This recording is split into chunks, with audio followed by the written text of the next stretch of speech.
지난주 말씀 가운데 기도와 관련한 말씀을 드렸습니다. 지난 한 주간 사시면서 실제로 그 말씀을 따라서 골방에 들어가 기도하는 기도를 해보셨는지요? 네. 집을 나서기 전에 운전해서 직장으로 가면서 또는 다른 사람과 이야기하면서 또 학교에서 돌아오는 자녀들을 보면서 기도해 보셨습니까? 잠시면 됩니다. 오래 걸리지 않습니다. 5초면 됩니다. 혹시 하지 않으셨다 하면 이번 주부터라도 다시 시도해 보십시오. 기도는 사람에게 보이려고 주문 외우듯 해서는 전혀 응답이 없습니다. 오직 마음과 생각을 하나님께 모으고 하나님의 임재를 인식하면서 기도하는 시간을 가지셔야 합니다. 짧아도 좋습니다. 분명히 여러분의 삶이 바뀔 줄로 믿습니다. 그것이 하나님의 뜻이기 때문에. 오늘 말씀을 이제 나누겠습니다. 한 소년이 어두운 밤길을 걸어가고 있었습니다. 교회에서 예배를 마치고 집으로 돌아가는 길이었어요. 날은 저물고 길은 외져서 아무도 없습니다. 갑자기 무서운 마음이 들기 시작합니다. 아무도 없는 외진 길에 혼자 어두운 밤에 길을 걷다 보니 당연하겠죠. 그런데 저 멀리서 무슨 그림자 하나가 자기에게 다가오는 것이 보입니다. 예수님의 제자들도 배를 타고 갈릴리 바다를 건널 때 무슨 그림자 하나가 오는 걸 보고 무서워 떨었다고 되어 있죠. 자신을 향해 돌아오는 것, 다시 오는 것을 봅니다. 무섭습니다. 사람인가? 저게 뭐지? 하고 사람인가 하고 쳐다봤더니 아니나 다를까 마귀입니다. 사단이에요.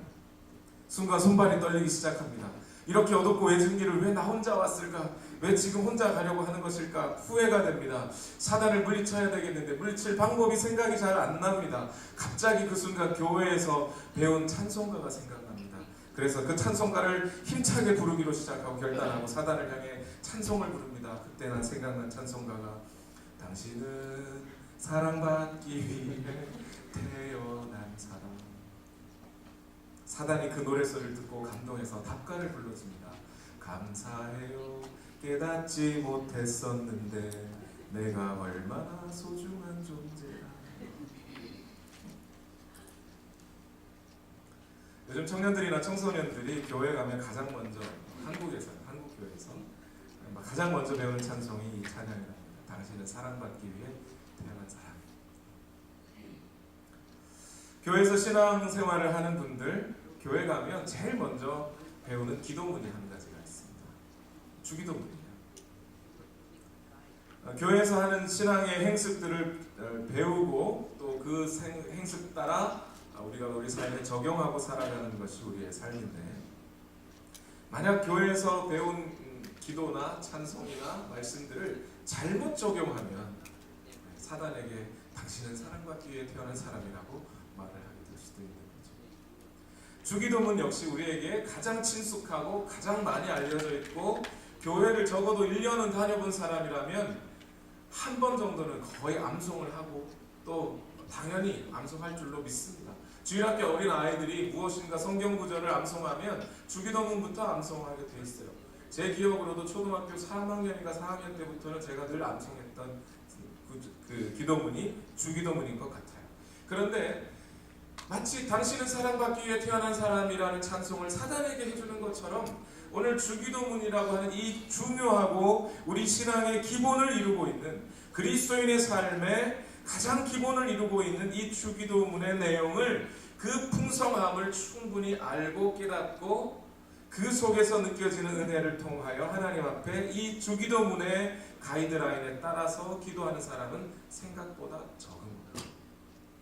마치 악령을 쫓을 때 뭔가 할 게 없으면 주기도문을 외워야 될 것처럼 그냥 암송만 하고 기계적으로 암송하는 것으로 끝나는 것 같습니다. 이제 저는 오늘 마태복음의 순서에 따라 앞으로 약 한 3주 또는 4주가 될 것 같습니다.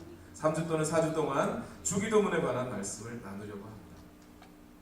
팔복의 말씀 전할 때처럼 아주 자세하게 한 구절 한 구절 또박또박 다 풀어서 설명하고 적용할 생각은 없습니다. 지금 저는 산상수훈 전체, 마태복음 5장과 6장과 7장 전체를 강의하고 있기 때문입니다. 나무는 보는데 숲은 보지 못하면 그만큼 잘못된 일이 없어요. 그래서 오늘 이제 주기도문에 대한 말씀을 나누려고 합니다. 그런데 주기도문의 의미와 목적을 충분히 이해하기 위해서는 단 한 주의 설교만 가지고는 부족합니다. 그래서 앞으로 약 3주 정도 또는 조금 더 가면 4주 정도를 주기도문에 대한 말씀을 서로 나누려고 합니다. 이제 저는 기대합니다. 이 주기도문의 내용을 제가 하나님의 은혜 속에 최대한 믿음을 가지고 이 말씀을 나누겠습니다. 그러한 동안에 오늘 저와 여러분의 삶이 오늘 주기도문의 가이드라인을 따라 오늘 기도하는 삶으로 바뀌고 그 과정에서 오늘 우리의 삶이 다시 한번 새로워지고 영적인 회복을 만족을 경험하게 될 것이라고 저는 믿습니다. 하나님께서 역사하실 줄로 믿습니다. 자, 그러면 이제 주기도문 강해를 시작하면서 우리 다 같이 주기도문을 한번 외워봤으면 좋겠습니다. 오늘 우리가 읽은 구절은 표준 세번역이라고 하는 버전으로 우리가 읽었는데요. 우리가 암송하는 것은 개역 개정판으로 잘 암송하고 있지요. 다 같이 한번 암송해 보겠습니다. 시작. 하늘에 계신 우리 아버지여, 이름이 거룩히 여김을 받으시오며 나라의 임하옵시며 뜻이 하늘에서 이룬 것 같이 땅에서도 이루어지이다. 오늘날 우리에게 일용할 양식을 주옵시고 우리가 우리에게 죄 지은 자를 사하여 준 것 같이 우리의 죄를 사하여 주옵시고 우리를 시험에 들게 하지 마옵시며 다만 악에서 구하옵소서. 나라와 권세와 영광이 아버지께 영원히 있사옵나이다. 아멘. 우리가 지금 암송하고 있는 것이 주기도문입니다.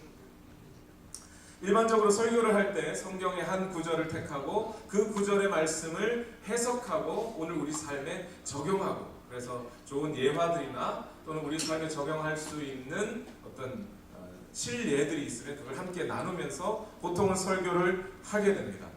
오늘은 좀 독특하게 프레젠테이션 하듯이 설교하도록 하겠습니다. 주기도문의 배경이나 구조를 설명하면서 설교를 이어나가려고 합니다. 오늘은 좀 그렇게 하겠습니다. 여러분 뭔가 이상한데 라고 생각하지 마시고 주기도문의 구조를 이해하기 위해서 피치 못하게 이런 방식을 취한다고 이해해 주시면 되겠습니다. 먼저 우리가 한 가지 오늘 주기도문의 내용, 주기도문의 어떤 목적 또는 형식, 오버뷰를 하기 위해서는 우리가 한 가지 알고 넘어가야 될, 좀 신학적이지만 좀 지루하지만 좀 아시고 넘어가면 유익할 수 있는 것 한 가지가 있습니다. 그 이야기를 먼저 했으면 좋겠는데요. 히브리인들이, 그러니까 헬라 사람들이 아니라 히브리인, 지금의 이스라엘 사람들이 어떤 강론을 펼치거나 누군가에게 말씀을 전하거나 가르침을 전할 때 전하려고 하는 메시지를 구성하는 방식이 있습니다. 특별한 방식이 있어요. 카이라고 하는 방식인데요. 헬라어, 그러니까 지금 말하면 그 알파벳이죠. 알파벳의 X에 해당하는 헬라어 카이가 있습니다. 그 카이 모양으로 말씀을 배열한다고 해서 이 카이라는 방식을 취합니다. 예를 들면 이런 거예요. 내가 전하려고 하는 문장이 모두 5개가 있습니다. 그 5개를 그냥 처음부터 쭉 나열하지 않고 제일 첫 번째 문장과 마지막 5번째 문장을 대꾸를 맞추는 거예요. 그리고 두 번째 문장과 네 번째 문장을 대꾸로 맞추고 한가운데 세 번째 문장이 되겠죠. 세 번째 문장에 자기가 전하려고 하는 핵심 메시지를 거기다가 집어넣는 거예요. 그래서 1, 2, 3, 4, 5 형식으로 X자 모양으로 이루어져 있다. 그래서 카이 방식이라고 말합니다. 마태는, 제가 이 얘기를 지금 왜 하는 거냐면요, 마태는 히브리 사람입니다. 이스라엘 사람이에요. 그래서 마태가 이 예수님의 말씀을 우리에게 전해줄 때 마태 역시 그 방식을 취하고 있기 때문에 마태는 지금 산상수훈을 전하면서도 산상수훈의 내용을 이렇게 카이의 형식으로 우리에게 전해줬습니다. 우리가 마태가 전하고 있는 이 산상수훈의 말씀을 읽다 보면 그 형식을 찾아볼 수 있고 그 형식 중에서 가장 핵심적인 메시지가 바로 한가운데 들어가 있다는 것을 알 수 있습니다. 산상수훈은 마태복음 5장에서 7장까지의 예수님께서 해주신 말씀으로 천국에 대한 말씀을 우리에게 전해주십니다. 오늘 우리가 천국과 관련이 없는 그리스도인이 어디 있겠습니까? 천국을 바라지 않는 그리스도인이 어디 있겠어요? 천국의 삶을 살지 않는 그리스도인이 어디 있겠습니까? 그러니까 마태복음 5장에서 7장까지 예수님이 말씀하시고 있는 이 천국의 말씀은 우리에게 너무 중요한 말씀이에요. 천국은 어떤 삶인지, 천국은 어떤 곳인지, 그 삶의 기준은 어떻게 표현하고 이 땅에 드러나게 되는지 등에 대한 말씀이 산상수훈이에요. 그래서 산상수훈은 오늘 우리 그리스도인의 삶의 기본이고 새로운 인생의 시작점이라고 할 수 있는 것이 산상수훈입니다. 그래서 한번 보시죠. 파워포인트를 한번 보시죠. 산상수훈 전체 마태복음 5장에서부터 7장까지의 내용이 이렇게 정렬되어 있습니다. 마태가 이렇게 조직해 놨어요. 제일 첫 번째 팔복의 말씀을 해주시죠. 마태복음 5장 3절에서 16절 말씀인데, 심령이 마음이 가난한 자는 복이 있다, 온유한 자는 복이 있다, 화평케 하는 자는 복이 있다, 의에 줄이고 목마른 자는 복이 있다라고 하는 팔복의 말씀이 제일 앞에 들어가 있습니다. 산상수훈의 말씀을 여는 말씀이에요. 그 다음에 두 번째 반어적인 가르침이 됐는데, 이게 뭐냐면 너희는 이렇게 들었지만 나는 너희에게 말하노니 이렇게 하여라 라는 반어적인 가르침의 내용이 들어가 있는 게 두 번째 구조입니다. 그 다음에 세 번째에 경건에 대한 가르침이 있습니다.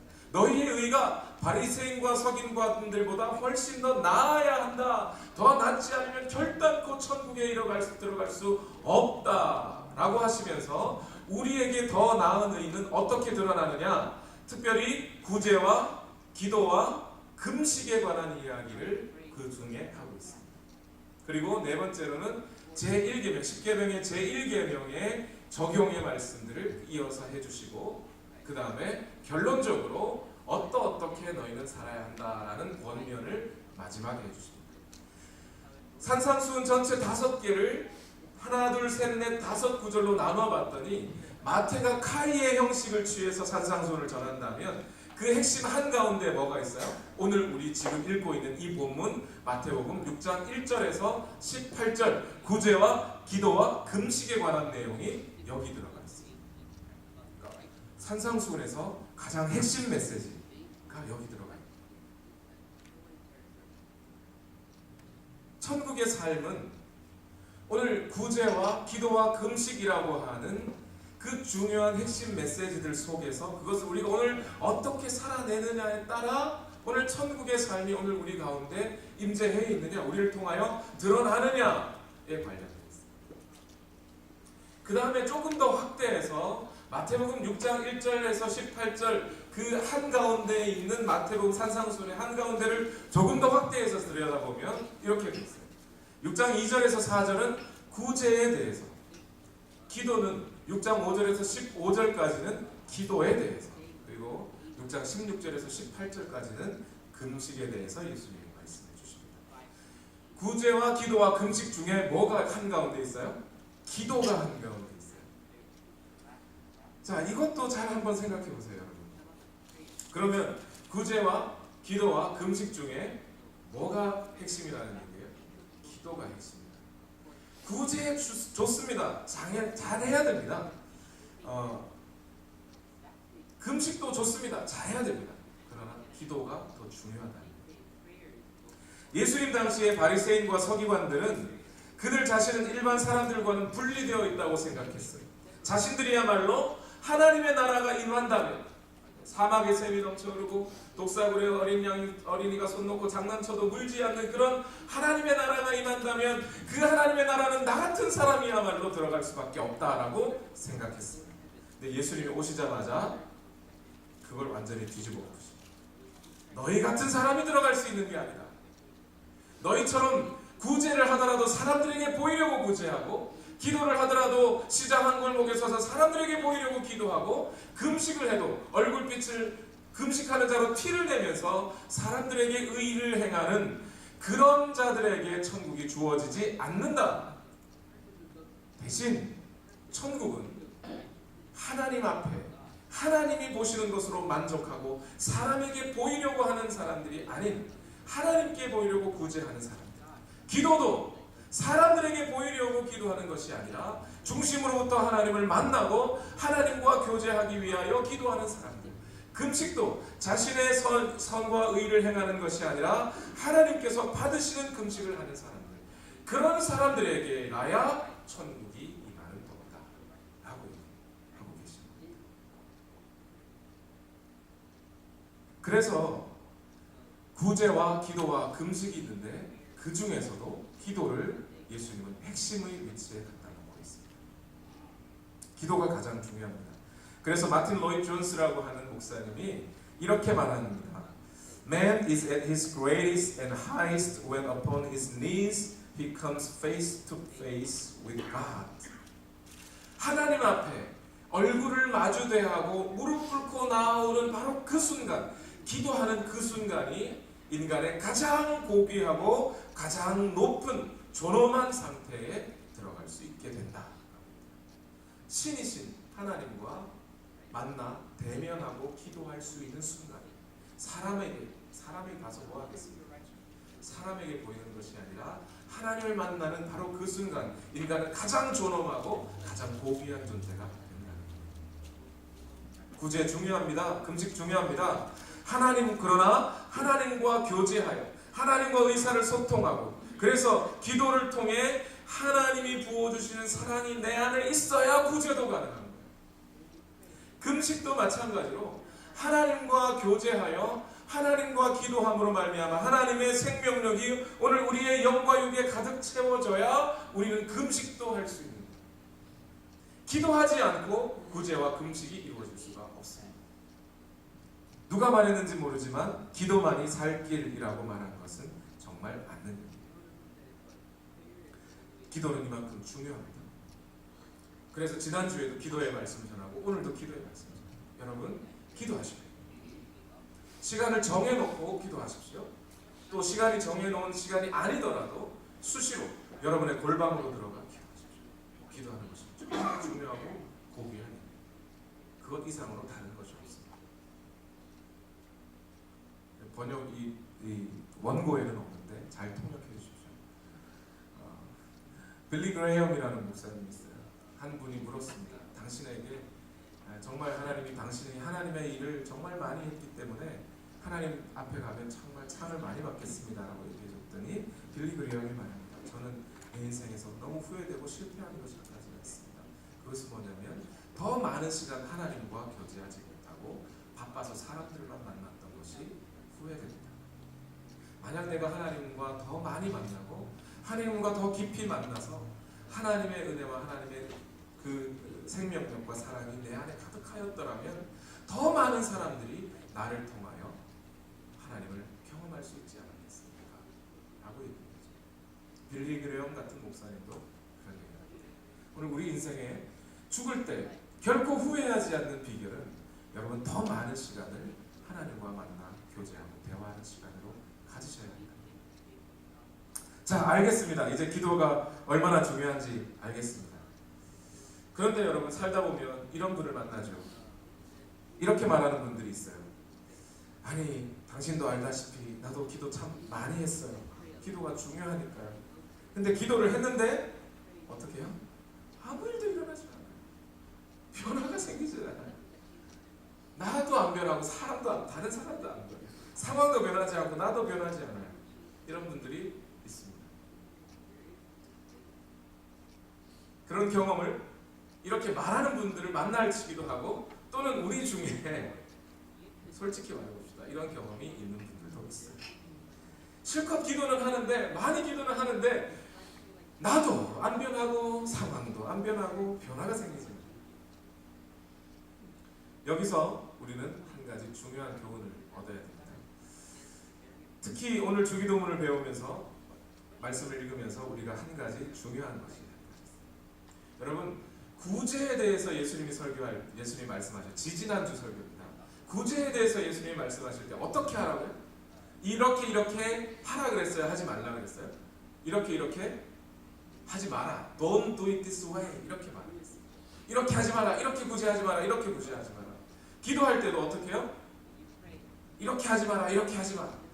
금식에 대해서도 앞으로 또 설교하겠지만 금식에 대해서도 이렇게 하지 마라. 이렇게 하지 마라. 그런데 유독 기도에 대해서는 이렇게 하라라는 구절이 있습니다. 금식은 이렇게, 구제 이렇게 하지 마라. 기도 이렇게 하지 마라. 대신 기도는 이렇게 해라 라는 구절이 있어요. 그러니까 주기도문은 일종의 예수님이 우리에게 주신 주기도문은 주문이 아니에요. 내가 병들었는데 병마가 떠나가라고 주문을 외우듯이 주기도문을 달달 외우면 되는 게 아니에요. 그렇게 하기 위해서 우리에게 주신 게 아니라 오늘 우리가 하나님과 만나 기도하고 교제하는 삶을 사는데 그 교제에 대한 안내서인 거예요. 가이드라인이에요. 일종의 샘플이에요. 너희가 하나님께 나아가 기도할 때는 이렇게 기도하여야 한다라고 알려주셔요. 구제는 이러이렇게만 안 하고 구제하면 됩니다. 금식은 이러이러한 것만 안 하고 금식하면 됩니다. 밥 굶으면 돼요. 그러나 기도는 이러이렇게는 하지 말고 대신 이렇게 해야 한다라고 가이드라인을 주셨다는 거예요. 그러니까 오늘 우리는 우리의 기도가 필요가 있다 그래서 그냥 하나님 내가 돈이 필요한데 앉자마자 주님 나 돈 주세요 하고 우리의 요구를 막 늘어놓는다고 해서 그것이 기도가 되지 않는다는 거예요. 이스라엘 사람들이 그랬다는 거예요. 시간 되면 기도 시간 되면 기도문을 그냥 줄줄줄줄 외우고 나는 기도했어 이렇게 생각했다는 거예요. 그게 아니라는 거예요. 기도하려면 지금 내가 하고 있는 것이 하나님을 인식하고 하나님 앞에 나의 마음을 드리는 것인지 생각해 보지도 않고 즉각 입을 벌려서 그냥 하나님 이거 들어주세요 이거 해주세요 저거 해주세요 이거 해주세요 기도했습니다 아멘 하고 돌아가서는 안 된다. 그 벽을 친 거죠. 허공에 외친 것이지 하나님께 외친 것이 아닐 수 있어요. 주님의 가르쳐 주신 이 기도의 모범을 따라 우리가 기도를 진행해야 한다. 우리가 어떻게 기도를 하고 있는지 먼저 우리 자신을 살펴보기 위해서 파워포인트를 한번 참고해 보겠습니다. 이제 아직 넘기지 마시고요. 이제 앞으로 제가 10가지 질문을 여기서 드리겠습니다. 크게 보기는 2가지 있어요. 이 중에서 여러분이 이 둘 중에 중요하다고 생각되는 것이 있다면 여러분 마음속에 중요한 것이 뭔지 선택을 한번 해보시기 바랍니다. 둘 중에 애매모호하고 까리까리 이것도 저것도 그런 거 있더라도 그 중에서라도 조금이라도 더 중요하게 여기시는 것이 있으면 한번 마음속으로 결정을 한번 해보시기 바랍니다. 첫 번째, 당신이 중요하게 생각하는 것은 영적인 건강입니까? 아니면 육체적인 건가요?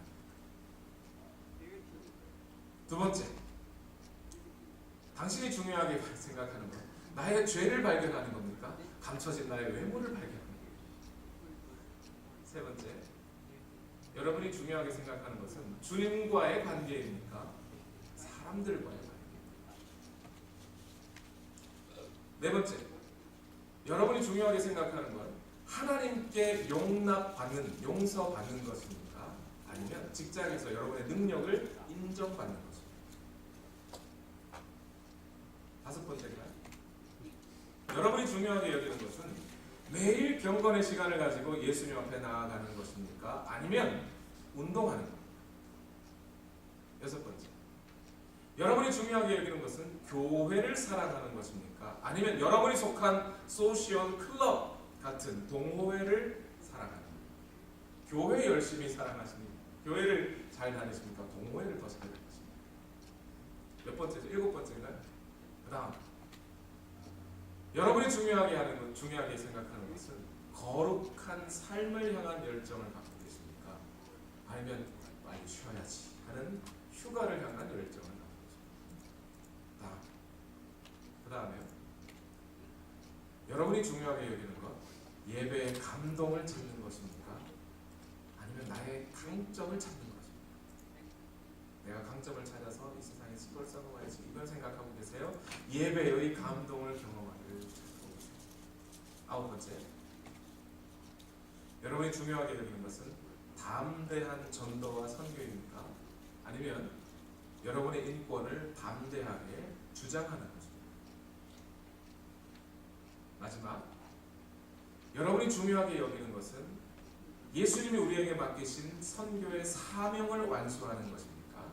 아니면 내가 설정해 놓은 나의 꿈을 실현하는 것을 여러분이 중요하게 여깁니까?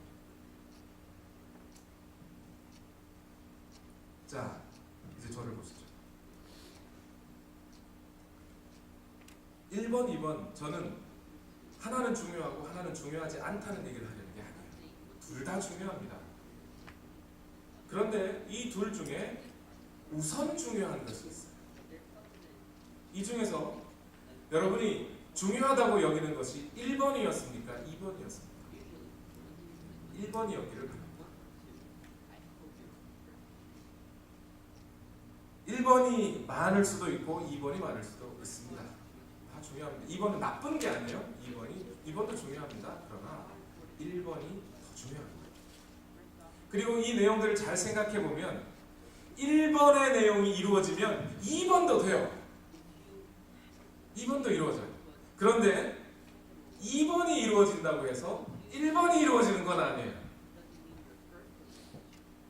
예배의 열정을 찾아낼수록 오늘 우리는 우리의 그 속에서 우리를 강하게 하시는 하나님을 경험하고 우리의 강점도 찾을 수 있어요. 그런데 우리의 강점을 찾아냈다고 해서 예배의 감동을 느끼지는 못해요. 피지컬리 육체적으로 운동을 잘해서 우리가 몸이 건강해진다고 우리의 영이 건강해지지는 않습니다. 그러나 오늘 우리가 영적으로 하나님 앞에 거듭난 인생을 살고 주님께서 우리에게 맡기신 삶대로 살아가다 보면 너무도 자연스럽게 우리는 육체적인 건강도 얻어낼 수 있습니다. 그리고 1번이 교회 안에 풍성하게 일어나면 그것을 교회가 부흥하였다라고 말을 할 수 있습니다. 그러나 2번이 풍성하여졌다고 해서 그것으로 교회가 풍성해졌다고 말하지는 않습니다. 우리가 영적으로 건강한 사람들이 많을수록 교회는 부흥해요. 그러나 축구 잘하는 사람이 많다고 해서 교회가 부흥했다고 말하지는 않습니다. 무엇이 더 중요하십니까? 자, 1번이 더 중요했기를 바랍니다. 그런데 한 가지 더 묻겠습니다. 여러분의 기도의 내용을 살펴보십시오. 평소 여러분이 앉아서 하나님과 대면하면서 하나님 앞에 나아가 하나님 이것 해주십시오라고 청원하고 요청할 때 여러분은 뭐부터 구하십니까? 1번을 먼저 구하세요? 2번을 먼저 구하세요? 중요한 건 1번이라고 말은 했지만 아마 대부분은 2번을 더 구할 거예요. 다 건강하게 해주세요. 내 세상에서 살아가는데 직장에서 내 좀 인정받게 해주세요. 사람들과의 관계가 문제가 있는데 이 관계를 좀 잘하게 해주세요. 이 요청을 하나님께 먼저 하고 더 많이 할 거예요. 어쩌면 2번의 요청은 하나님 앞에 다 드리지만 1번의 요청은 안 하고 기도 끝날지도 모르겠습니다. 우리는 인정해야 돼요. 뭘 인정해야 되냐면 나는 기도할 줄 모른다. 뭘 하나님께 구해야 될지 모르는 사람이다라고 우리 자신을 인정해야 됩니다. 우리가 무식해서 하나님께 무엇을 구해야 될지 모르는 게 아니라 우리의 이기심 때문에 무엇을 구해야 될지 모르는 사실. 그래서 로마서 8장 24절에서 26절 말씀에 바울은 이렇게 말합니다. 눈에 보이는 소망은 소망이 아닙니다. 보이는 것을 누가 바라겠습니까? 그러나 우리가 보이지 않는 것을 바라면 참으면서 기다려야 합니다. 이와 같이 성령께서도 우리의 약함을 도와주십니다. 우리는 어떻게 기도해야 할지도 알지 못하지만 성령께서 친히 이루다 말할 수 없는 탄식으로 우리를 대신하여 간구하여 주십니다. 이게 우리는 이기적으로 생각하면 이 성경 구절을 또 이렇게 생각해. 나는 부족한데, 내가 오늘 건강이 안 좋은데, 내가 상처받았는데 성령께서 나를 위해 상처를 치유해달라고 기도하시는구나, 이런 뜻이 아니에요. 오늘 우리는 무엇을 하나님께 구해야 할지 1번이 더 중요함에도 1번을 구하지 않고 2번을 구하고 있는 것이 우리의 현실인데, 우리가 하나님 앞에 기도하는 때 이렇게 기도하는데 성령께서는 우리의 마음을 감동하셔서 자꾸 1번의 기도를 하게 하신다는 거예요. 성령님이 나의 마음을 아시고 나의 아픔을 아시고 나의 부족함을 아시고 우리로 하여금 기도를 하게 하신다. 성령께서 기도를 하게 하신다. 그리고 그 성령께서 하게 하시는 기도는 주님이 가르쳐 주신 이 기도의 안내에 부합하는 기도가 됩니다. 이제 우리는 주기도문의 대략적인 내용을 살펴보겠습니다. 이것만 보고 마치죠. 주기도문은 이렇게 시작합니다. 첫 번째, 제일 먼저 하늘에 계신 우리 아버지여, 이렇게 되어 있어요. 한국말로는 하늘에 계신이 먼저입니다만 영어 또는 헬라어, 아람어로 원래 성경 원어대로는 Our Father in Heaven이라고 하는 순서로 되어 있습니다. 우리의 아버지, 당신은 하늘에 계십니다 라고 먼저 하나님을 부르겠습니다. 우리는 이 사실을 분명히 인식해야 돼요. 우리가 기도하는 것은 우리 주 예수 그리스도의 아버지, 나의 하나님, 나의 아버지께 기도하고 있다는 사실을 결코 잊지 말아야 됩니다. 우리의 기도를 받으시는 분이 우리의 아버지이심을 인식하셔야 됩니다. 교회 오자마자 앉아가지고 하나님 주여! 그리고 막 할 얘기 하다가 그냥 집에 가시면 나중에 하나님께서 그 기도 안 들어주셔도 할 말이 없는 겁니다. 네가 언제 나한테 구한 적 있냐? 벽보고 외쳤지. 호공에다 외쳤지. 언제 나에게 그랬냐? 하시지 않겠습니까? 우리가 하나님을 인식하지 않고 기도하는 예수님은 이렇게 말합니다.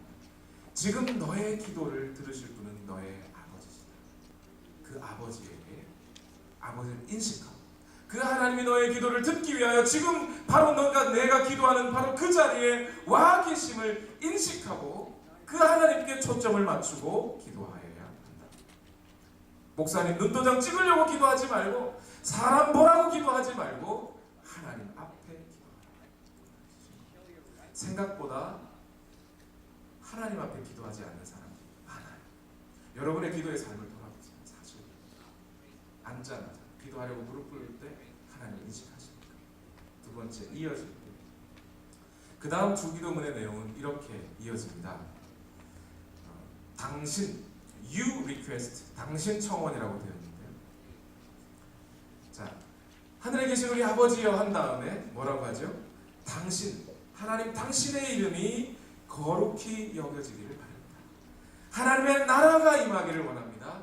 하나님의 뜻이 이루어지기를 원합니다. 라고 기도하라는 것. 이 셋 중에 핵심은 몇 번일까요? 1, 2, 3번 중에? 몇 번일까요? 아까 했잖아요. 학습 2번이죠. 사실 하나님 부른 다음에 이스라엘 사람들은 흔히 하나님의 이름이 거룩히 여김 받기를 원합니다 하고 하나님 부를 때 같이 붙여요. 사실은. 그래서 1번 당신의 이름이 거룩히 여김을 받기를 원합니다 하는 것은 하나님을 불렀기 때문에 이름이 거룩히 여김을 받기를 원합니다 붙여준 일종의 습관적인 또는 관습적인 붙임이에요. 그 다음에 당신의 뜻이 이루어집니다 라고 하는 것은 하나님의 나라가 여기 임하면 하나님의 다스림과 하나님의 통치가 오늘 여기에 임하면 하나님의 뜻이 오늘 우리 가운데 임하는 거죠. 그러니까 하나님의 뜻이 이루어진다는 말은 하나님의 나라가 임하기를 원합니다 하는 말의 어떤 부연 설명에 해당합니다. 그러니까 제일 중요한 것은 하나님의 나라가 여기 임하기를 원합니다. 하나님의 뜻과 관련해서도 마찬가지죠. 예수님이 겟세마네 동산에서 기도하실 때 어떻게 하셨어요? 주님 내 뜻이 이루어지기를 원합니다. 그러나 하나님의 뜻이 이루어지기를 원합니다. 이렇게 기도하시죠. 하나님의 통치가 임하고 하나님의 나라가 임하고 하나님의 뜻이 오늘 우리 가운데 임하면 그러면 어떻게 되는 거예요? 오늘 나의 문제는 더 이상 문제가 아니게 될 때가 많아요. 대부분 문제는 해결돼요. 기도는 내 뜻을 하나님께 관철시키는 게 아니라 하나님의 뜻, 하나님의 다스림이 먼저 오늘 나에게 임하기를 기도하고 바라는 것이 먼저예요. 하나님의 바람이 오늘 우리 가운데 이루어져요. 그래야 오늘 우리의 문제도 함께 해결돼요. 그 다음 주기도문의 내용은 뭘로 되어 있냐면 우리 청원으로 되어 있어요. 우리를 채우소서, 우리를 용서하소서, 우리를 구원하소서로 되어 있습니다. 여기서도 제일 중요한 건 몇 번에 있을까요? 2번이 제일 중요할 겁니다. 그래서 마태복음 6장 14절과 15절에는 이 2번의 용서하소서의 내용을 덧붙여 설명해 주십니다.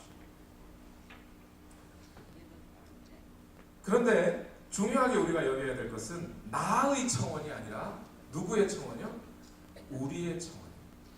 예수님은 기도할 때 철저하게 이기적인 우리의 마음을 버릴 것을 얘기하십니다. 내 기도 말고 우리의 기도를 하라고 하시는 거예요. 주님의 기도는 개인적이라기보다는 공동체적인 거예요. 오늘 우리의 문제에 더 관심이 있습니다. 여러분 알고 보면 이것이 더 큰 복이라는 걸 여러분 아셔야 돼요. 여러분 내가 내 원수를 갚는 것보다 내 원수가 회개하고 용서받는 게 낫지 않습니까? 아무도 아멘을 안 했어요.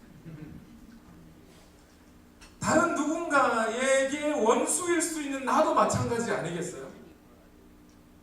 또 다른 사람들은 다 굶어 죽어가는데 나 혼자 오늘 먹을 빵을 쌓아놓고 먹으면 그게 좋은 건가요?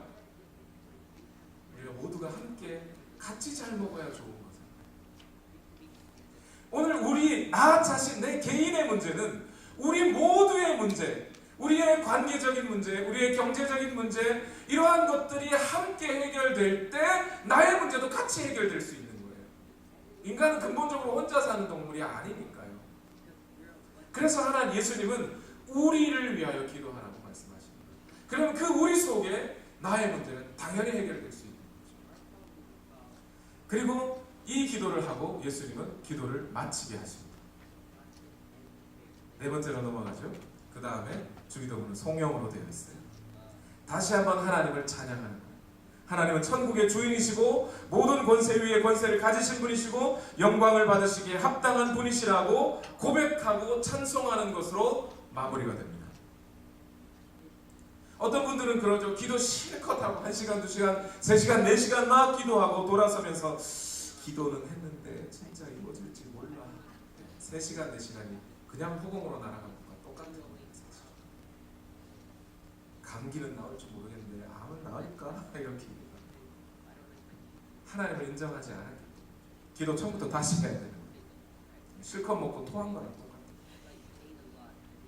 기도의 끝에 하나님을 찬양하는 것은 단순히 문학적인 표현이 아니라 우리의 믿음의 고백이고 선포인 거예요. 하나님은 우리의 생각보다 훨씬 크신 분이시고 우리의 생각으로, 우리의 작은 머리로 하나님을 제한할 수 없다는 고백이에요. 우리 하나님은 기도하시게도 하실 수 있고 그 기도를 파멸케 하실 수도 있는 분이십니다.